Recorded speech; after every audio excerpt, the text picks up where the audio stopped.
welcome back to the channel.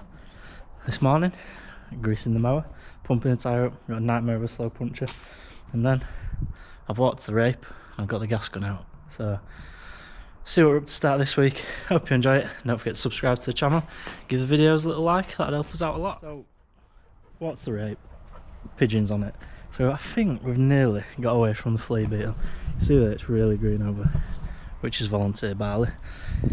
Another issue, so back end of this week I'm going to spray it to get rid of the volunteer barley, get rid of bits of grass that are coming through in it, and another bit of insecticide just to keep the flea beetle off. But to keep the pigeons off, we've got this, which is a gas gun bird scarer. So it's got a gas bottle with it, battery in that bag, and it all connects to that, and it lets gas into that tube, ignites it and makes a big bang. So I'm going to go take that out to keep the pigeons off it, and I'll show you how to set that up. I'm in the bean stubble, just reminded me, we got them cut Saturday, you'll have seen the video of that. Got them weighed, and they weigh 10.1 tonne, which it's an 8-acre block where the beans were, and to be honest you could call it probably 6-acre if it actually came. We got 10.1 tonne off it, so that is absolutely amazing really, how well that did. So this is now to disc. We've got the banks to hedge and just do back of that edge there. I did the top from the other side, so that's another job to do. But yeah, amazingly, them beans that we thought would be shocking only just fit in the trailer and just over 10 tonne. So yeah, really good. Done, well, if you call it 6 acres, 7 acres, they've done like a tonne and a half, which, like I say, really happy with that. Turned out alright in the end, which not often happens. We'll take the little wins, especially after this year.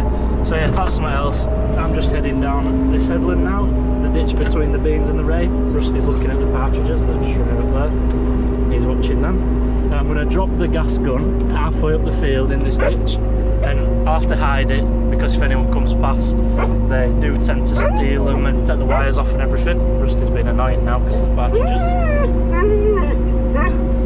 And I'm going to aim it away from the houses so I don't annoy anyone in the houses with it going off all day, because I'm going to set it to do 3 bangs every 50 minutes while ever the sun's out, and hopefully that'll be enough to keep the pigeons off and get it hidden in this ditch so nobody can see it.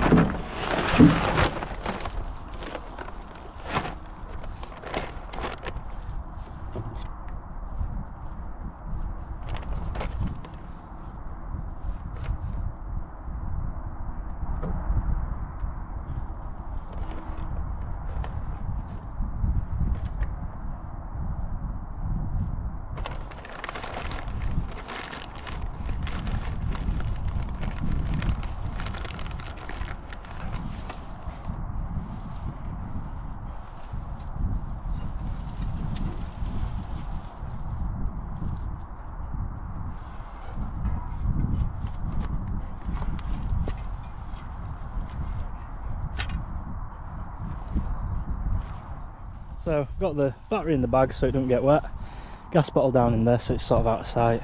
Just put the gun on the top of the bank here and it'll aim all across the rape then, and hopefully cover it all, because it does go with a hell of a bang. So now I've got it set up, just going to do a test fire, make sure everything works. So what you've got to do is, if I can hold the camera and do it, hold the B button and press A. Oh, nothing's working. Batteries got disconnected. Yeah, that's pulled off there, look. So, little spade fitting, that's all it is. Push that back on, if I can. No, I can't, it's a two-handed job. So I'll come back, try again. So hold the B button, which turns that light on, and then press A. That started it counting down. I'm going to hold Rusty's ears. Come here, come here.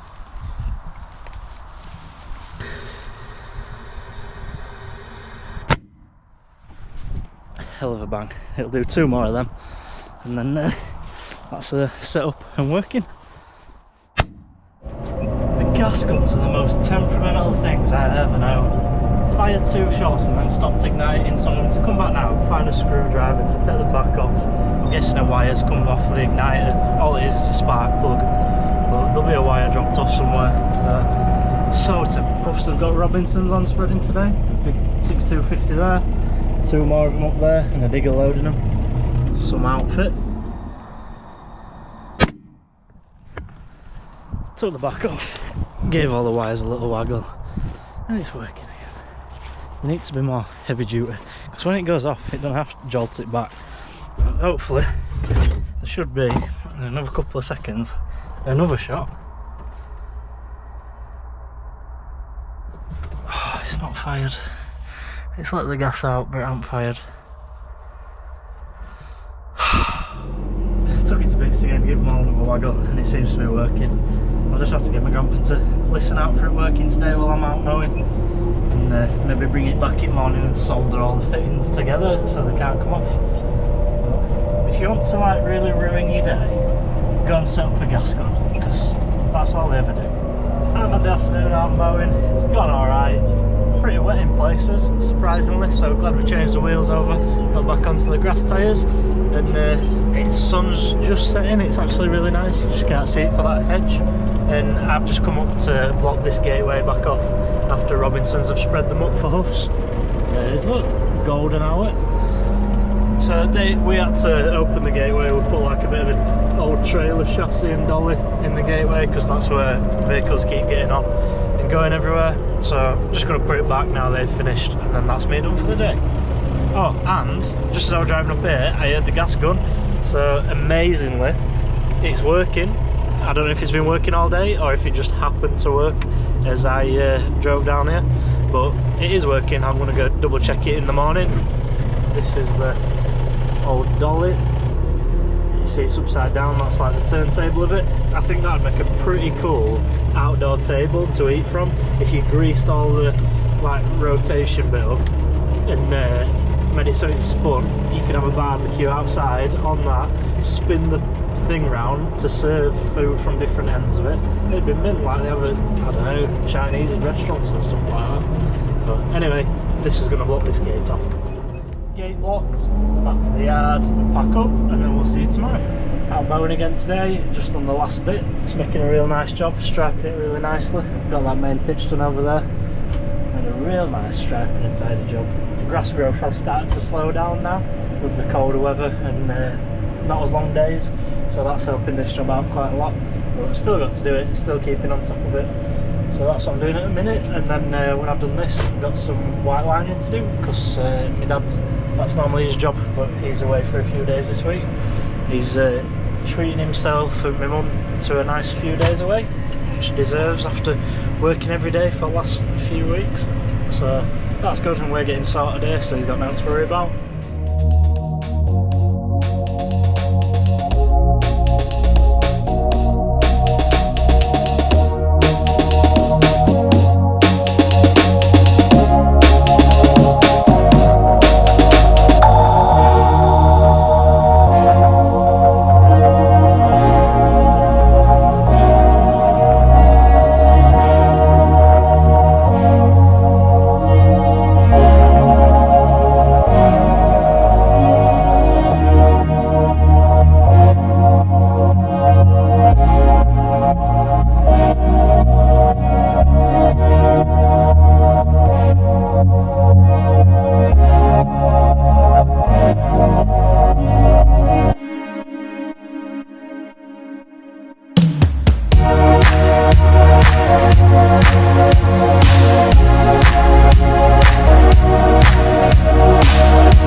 So that's me marking out a football pitch super fast.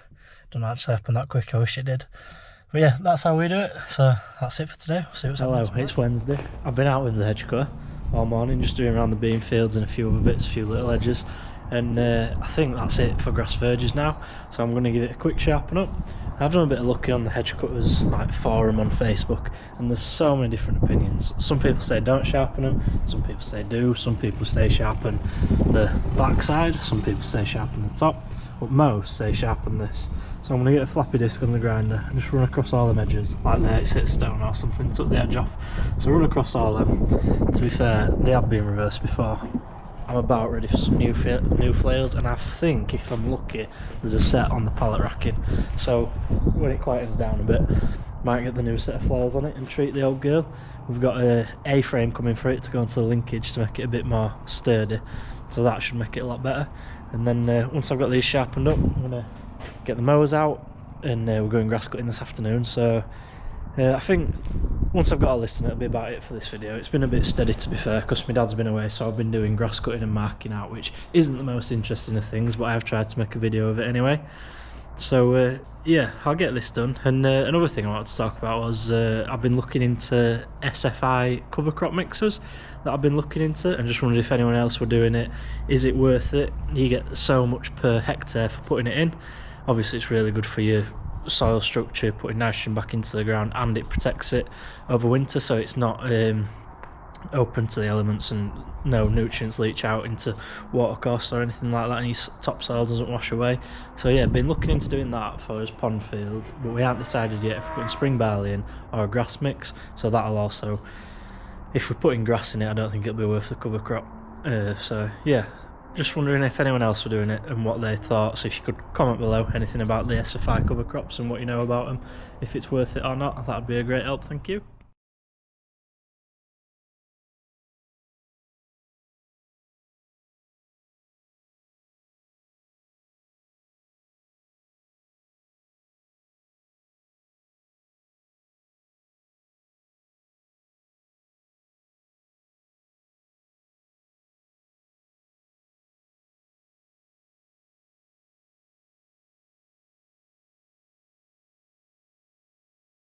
That is it, all set and ready to go. Just sharpen that leading edge up, so they're all nice and smooth on the edges. Any little divots they had in them, I've tried to grind out.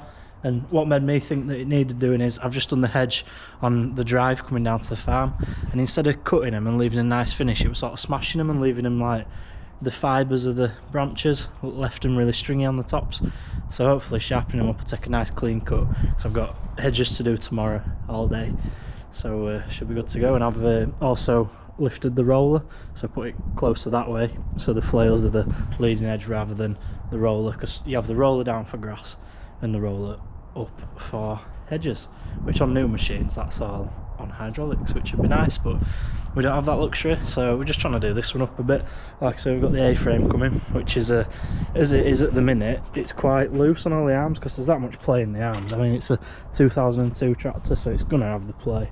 So basically from here we'll get some longer pins, and from there it'll come up and go through 2 pinholes there, so you get rid of the top link, so there'll be a frame coming up to there and up to there, and then a smaller top link will go between the frame and the tractor there, which will stop any of that side movement on it or anything like that. I need to give it a wash off as well, get some of the oil off it, see where the oil's actually coming from.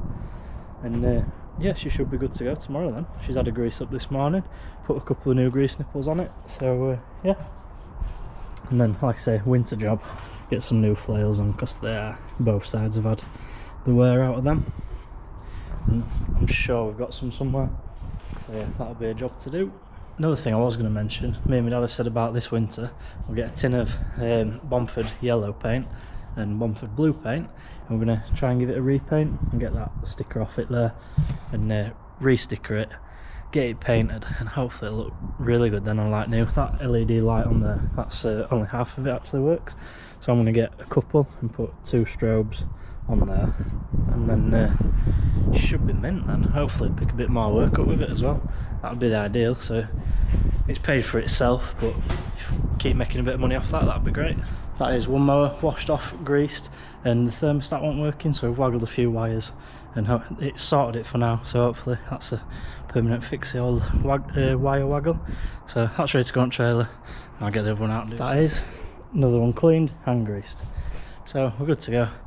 Go get some grass cutting done. Out on this first edging job this morning, knocking it all back, gained probably 5 metres all the way around this field just by ticking the hedges back and all them.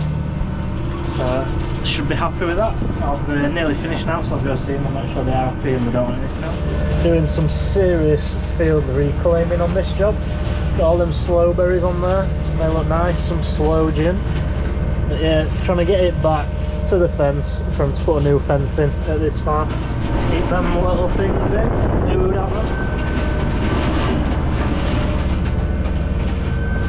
That is massive. I could do with a saw blade. Can't see it, it's in there somewhere.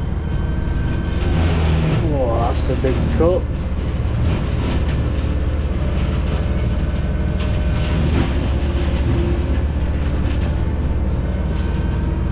And I think that needs a couple of passes. She couldn't man it, she's blocked up. I think that's what's wedging it. Yeah. So you can see there how overgrown it is, it's overhanging the fence, you can hardly see the fence. And that is what I've just done. There's a few bits hanging down still, but they are actually chopped off, they're just hanging in the hedge because of that long. But got it right back to the fence, knocked it all right back. We've got all the way up there to do. A lot to take. Hello, I'm back. Got my hedge cutting job finished yesterday, but didn't go the best. Finished the day with, I was doing a roadside, well, on the inside of a field next to a road, and a bit of hedge went through the hedge because it was that thick, and it hit a car windscreen and smashed the car windscreen, so the car stopped, and we've got that to pay for, so that's any profit out of yesterday gone. Paying for that. It were a Mercedes with a big old windscreen on it, so that's a bit of a pain, but it's just one of them things. Don't know if anyone's had that before. Any cars passing, smash the windows or done any damage to them, and how you've dealt with it and stuff. So, but yeah, a bit of a nightmare. So I think, not sure how video's going to work out this week, because I've filmed a bit of everything and I've been out doing stuff that I haven't thought would make good video footage, so I'm going to have to get all the little clips I've done, see how long it is and see whether I put it as 1 or 2 videos. But that will be it for this video, and in the next one I'm getting the plough on the TM, which is here ready, and be a bit of disking with some different tractors and different discs. So look forward to seeing that one. So thanks for watching this, and don't forget to like and subscribe to the channel.